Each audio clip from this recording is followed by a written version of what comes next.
हाँ दोस्तों, तो आज हम उपस्थित हैं जीव विज्ञान के पार्ट 12 वीडियो में और हम सीख रहे हैं मानव पाचन तंत्र।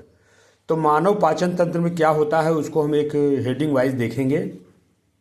ग्रासनी, जहाँ से भोजन नली और श्वास नली मिलती है।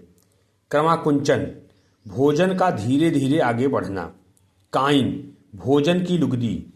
आहार नाल, मुख से लेकर गुदा द्वार तक उसको आहार नाल बोलते हैं। श्लेष्म, चिपचिपा पदार्थ।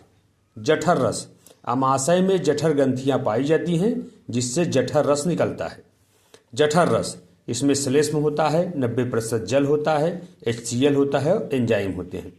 HCl भोजन को सड़ने से बचाता है। आमाशय का आकार, आमाशय जे आकार का होता है। छोटी आंत, यह बड़ी और पतली होती है। बड़ी आंत, यह छोटी और मोटी होती है। लार में लाइपेज या टाइलिन नामक एंजाइम पाया जाता है। सबसे बड़ा आंतरिक अंग यकृत है। सबसे बड़ी आंतरिक ग्रंथि यकृत है। सबसे बड़ी बाह्य ग्रंथि त्वचा है। तो दोस्तों, ये जो दिखाया गया है ये मतलब भोजन में जो भोजन पचता हमारे शरीर में जाता है तो कहाँ कैसे क्या होता है उसके विषय में कुछ बताया गया है। जैसे ग्रासनी क्या होती है, जहाँ भोजन नली और श्वास नली मतलब मुंह के अंदर मिलती है। भोजन जो धीरे धीरे आगे बढ़ता है उसको हम क्रमाकुंचन गति कहते हैं।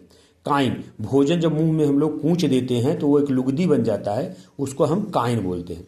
आहार नाल, मुंह से लेकर गुदा द्वार तक की जो प्रक्रिया है भोजन की पचने की उसको हम आहार नाल बोलते हैं। श्लेष्म, यह एक चिपचिपा पदार्थ होता है।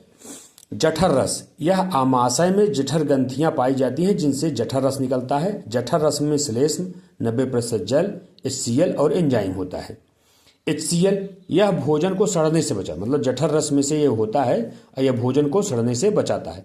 आमाशय का आकार जे के आकार का होता है। छोटी आंत जिसको हम बोलते हैं, हम लोग अक्सर देखते हैं वह पतली पतली संरचनाएं ढेर सारी ऐसे व्यवस्थित रहती हैं, उसको हम छोटी आंत बोलते हैं। बड़ी आंत क्या होती है, ये बहुत छोटी होती है और मोटी होती है।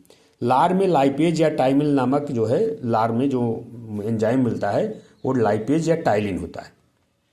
शरीर का सबसे बड़ा आंतरिक अंग यकृत है। सबसे बड़ी आंतरिक ग्रंथि यकृत है और सबसे बड़ी बाहरी ग्रंथि त्वचा है। ये सब याद रखने वाली चीज़ें हैं, इसको आप याद कर लीजिएगा।